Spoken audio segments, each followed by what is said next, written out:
What could you do to protect your pets if you're sick or injured? My product, Save My Pet ID tag, helps you ensure that your beloved pets are safe and well cared for, even when life isn't what you expect. Oh my gosh, winter is here. Now, if you got snow and ice, you know that neither is nice to a dog's paws and coat. Now, how can we keep our dogs and cats safe during outdoor outings? For answers, I decided to reach out to a pair of experts who live and thrive in a very cold state. We're talking Alaska. Woo-hoo! They help pets in so many ways at their award-winning pet company. I love the name. It's called Human for Hire. They're based in Anchorage. Please give a warm welcome to Amanda Waring and Jade McEdwards. Welcome, welcome, ladies. Thank you so much for having us here. Hey, winter is here, and people always talk about, oh, the summer's coming. You got to watch out for a pet getting heat stroke and all. But let's go to the opposite. Just out of curiosity, Amanda, how cold can it be in Alaska? Our temperatures vary drastically depending on where in the state you're located. Okay. Since we are in Anchorage, our temperatures usually get down to about -7 to -13. And that's without the wind chill. That's the temperature. Yes, ma'am. All right. But generally they hang around the 20s in the winter. Okay. And Jade, I'm curious because you live in Anchorage now, but tell everybody where you were raised. In Southern California. Very extreme difference. So why are you in Anchorage, Alaska, when you were a sweet young lady from Pasadena? My background is in the maritime industry. So I was a commercial fisherman and a licensed captain. And I just migrated north and I've landed in Anchorage. So small world. And for those that will see it on our YouTube channel, Jade is in a short sleeve outfit and she lives in Alaska. I bet you don't have a lot of short sleeve shirts, do you? Oh, yeah. But 30s is like a heat wave. When it finally hits back to 30s, it's like t-shirt weather. People will be in flip-flops and shorts. It's a sight to see. I love it. I love it. So, Amanda, you founded a company that has won many awards for good service. It's called Human for Hire. Can you tell people what that's all about and how we can find out more? Yeah. So we offer in-home pet sitting. We do dog walks, an interactive day camp, and then small group boarding in our homes for a really personalized experience. We have been in business for about 5 years now. That's and you nice. can learn all about us online at www.humanforhire.com. And that's yeah, you spell human the way I like. Spell human. HMAN, just like a dog would. And then for the letter, the number, and then hire, correct? Yes. Yes. Now, are you from Alaska, Amanda? No, I'm originally from Texas, lived in Colorado for a while, and then moved up to Alaska. All right. So winter is here, and we want to make sure that our pets are being cared for. So that's why I had you both on my show. Amanda, you have a little background. You were a vet tech for a while, right? Yes, ma'am. Okay. And then both of you, humbly, completed my 2-day course, veterinary approved. And everyone, these two, Jade and Amanda, are now certified pet first aid CPR instructors. Woohoo! So, Jade, for you, why was it important to get that added certification? I'm very passionate about animals' well-being, and I feel as an animal owner, you should know how to handle emergency situations until you can get to a vet. And so I have a little dog and she's prone to choking. Oh. And so I've had to learn on the fly how to give her like the Heimlich maneuver. And that is little Winslow? Yes. kind of frequently, unfortunately. He's a fast eater, huh? Yes. And for you, Amanda, with a background in vet tech, how was pet first aid a little bit more different and maybe add to what you know already? Well, I appreciate that you taught us the most up-to-date techniques. A lot has changed over the past 8 years. So getting up to date on the knowledge is very important, especially if we are sharing pet safety tips with our clients and if we're planning to certify in the future. So you're going to take your dogs out for a walk or your clients' dogs.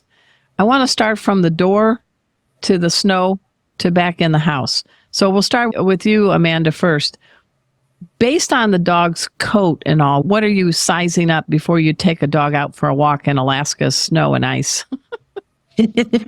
So we definitely want to get a feel for the weather, make sure that we know what's coming for the day. So we'll always check the weather apps. And then when we go into the house, we'll make sure that we know where winter gear is located. Out in Alaska, it gets very icy.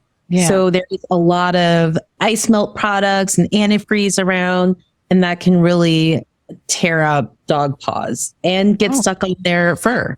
So if they have booties, that's great. If they don't have booties, we want to use some sort of salve on their paws. We use one specifically in Alaska called Musher's Secret. Musher's Secret. Okay. It's pretty fantastic. It's almost like a very thick coated Vaseline that keeps your dog's paws protected in the winter weather from cracking and bleeding. Is it easy to rinse off when you're done with the walk, or what happens? Yes, ma'am. It does kind of stick on their paws a little bit, but we can at least get it off of the fur and such so they're not licking and eating it or licking and ingesting anything that might get caught in it. Okay. And Jade, you've got this musher coating, or they got the booties. What else are you worried about? Let's say you've got a dog that doesn't have a lot of hair. Are they putting on a sweater? What do you suggest? Yes, definitely sweaters. For example, my little dog, she wears sweaters, but she refuses to walk in them. So for her, I'll just put her inside my jacket. That way she can still enjoy outside. But it's kind of hit and miss sometimes. We just partnered with an indoor dog park called the Paw Room.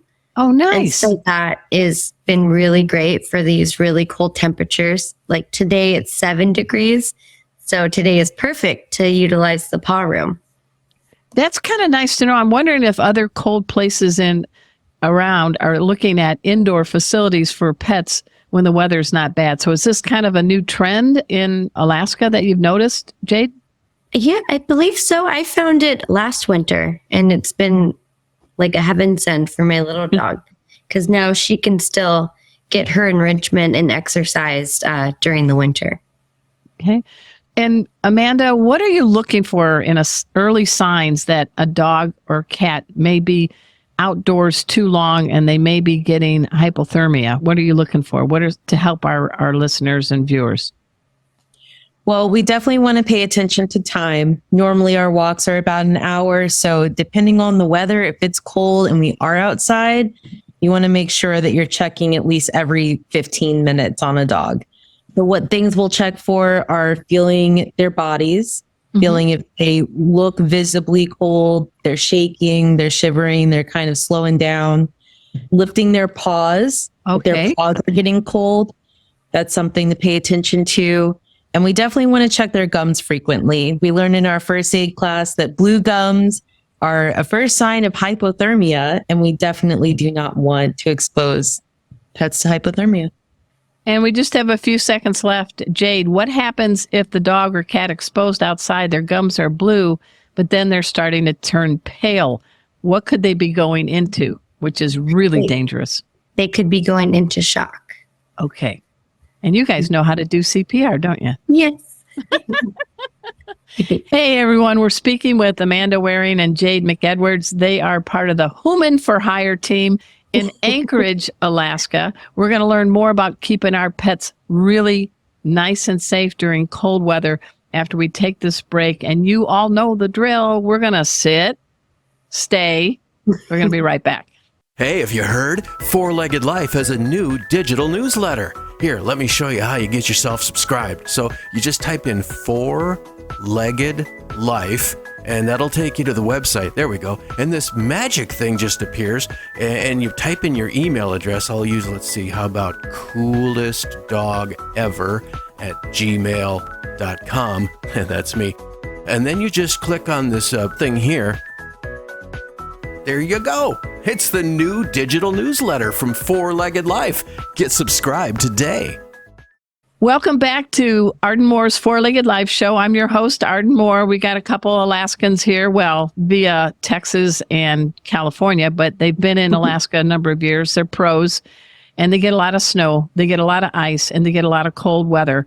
But our dogs need to go out and go pee, and dogs really, some of them really dig the snow. So I wanted to ask you, Jade McEdwards, you've got some dogs that love being outside. I know you have little Winslow, the Chihuahua mix, who's like, I will sit in your coat.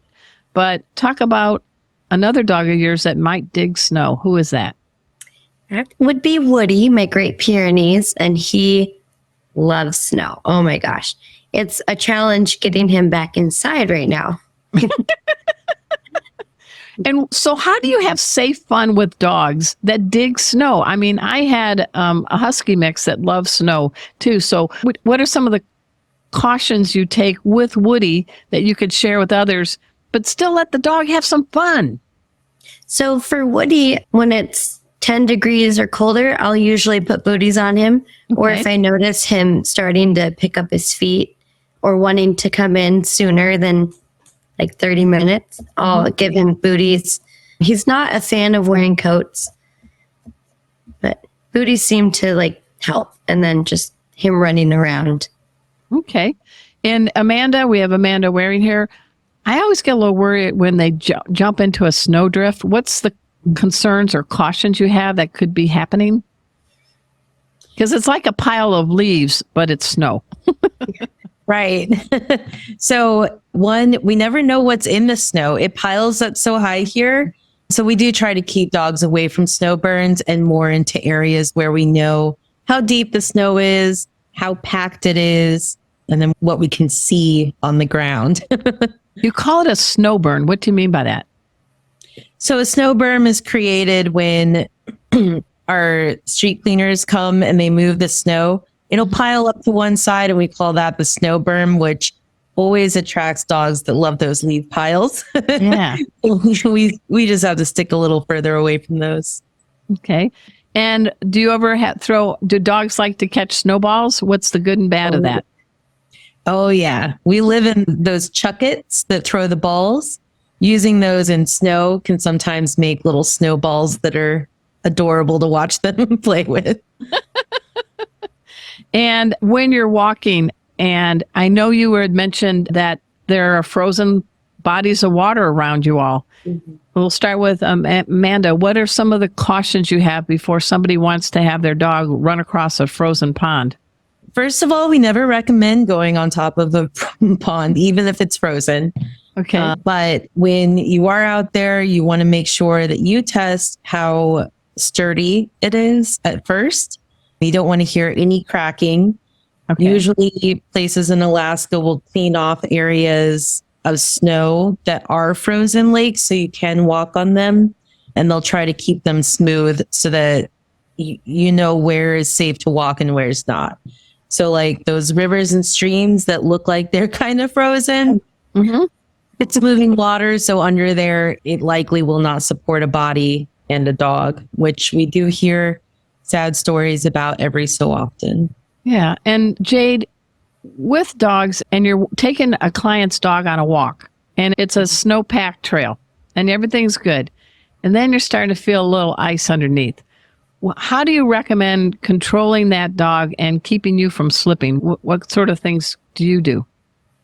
So I use ice cleats, or we have ice bugs, and they wrap around your boot, and they have like these metal teeth that grip, and those are great.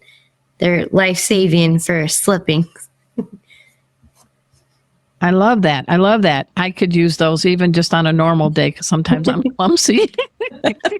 So the dogs might have that mush coating. So you need to make sure, is there a distance with the leash? I don't think you'd be like a New York dog walker with 17 dogs walking on a leash with your cleats, right, Jade? No. The most I have is 3 big dogs, and I use a hip leash. So I have one or two attached to me, and then 1 or 2 in each arm. And so, but the dogs that I usually walk, the multiple dogs, listen really nicely. So that's a plus. Okay. And Amanda, you are the founder of Human for Hire.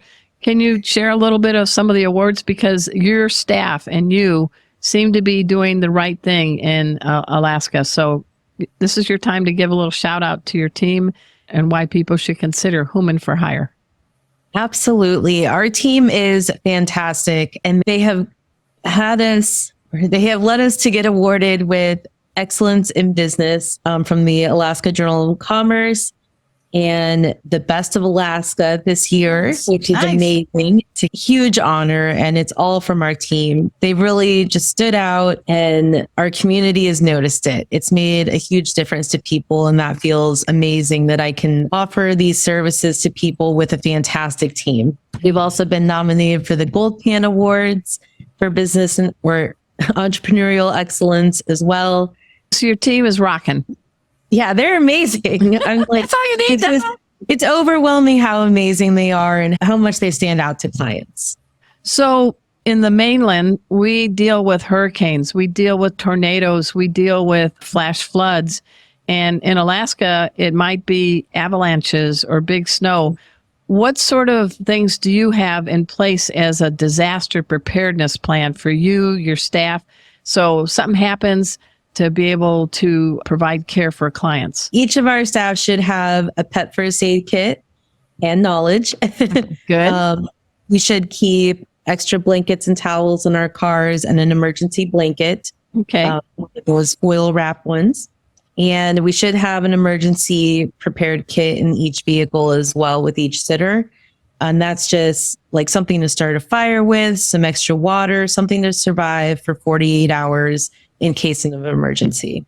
I love that. So like the Mylar blanket that's very thin, but it retains heat. Is there anything you want to add on that, Jade? What would be some good things to give tips to others to have in your car?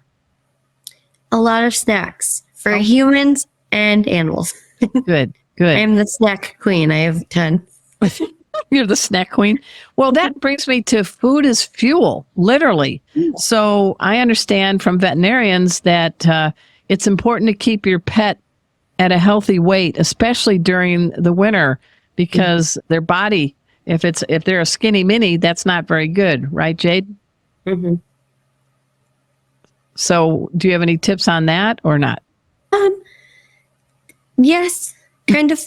So like my animals have some dietary restrictions. They have allergies. Mm-hmm. So for them, I incorporate pumpkins, sweet potato, beef liver treats. Kind of Nice. single ingredient things. For clients, I just do beef liver. That way, if they have dietary restrictions, I'm hopefully not aggravating any allergy outbreaks. Okay. And Amanda, anything indoors? We're talking about somebody wants to use a space heater, somebody wants to put their dog on a heating pad or a cat. What are your cautions and tips you could offer? Space heaters, I would definitely be careful with, especially only use when you're around. You never know what could happen. We like to feed dogs a little bit more in the winter, just a little bit more, because I mean, just like us, we get a little hungrier when we're expending that energy, and dogs are the same. If they're out there running around, that's fantastic, but they're going to need the refuel. Okay. And what about, I personally, my cat Casey loves to, in the cold winter of Texas where I live, he's an indoor cat, but he likes being on a heating pad, and I've made sure that it's a pet safe heating pad. So any tips on heating pads and what setting you set it on and things like that, Amanda?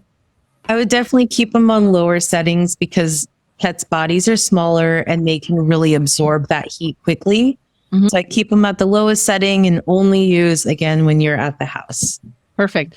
We just got a few seconds left. We're talking with Amanda Waring and Jade McEdwards from Homan for Hire, HOMAN for hire.com. I want you to check them out. Last question, Jade, what's the coolest thing about living now in Alaska for you? The seasons, they're just unpredictable. Oh, And all the wildlife, oh, it's great. We're in rut season right now. So we have tons of bull moose prowling around looking for the ladies. oh, Saturday night. Yeah. Yeah. It's really cool to see. They're so stealth. They just pop out of nowhere. So you got to be aware of those. I love it. And how about you, Amanda? What is something about Alaska you would like to share that you really enjoy? Gosh, in the winter, the northern lights are probably my favorite thing about Alaska. And then the summer, just how lush and gorgeous and beautiful it is. It's magnificent.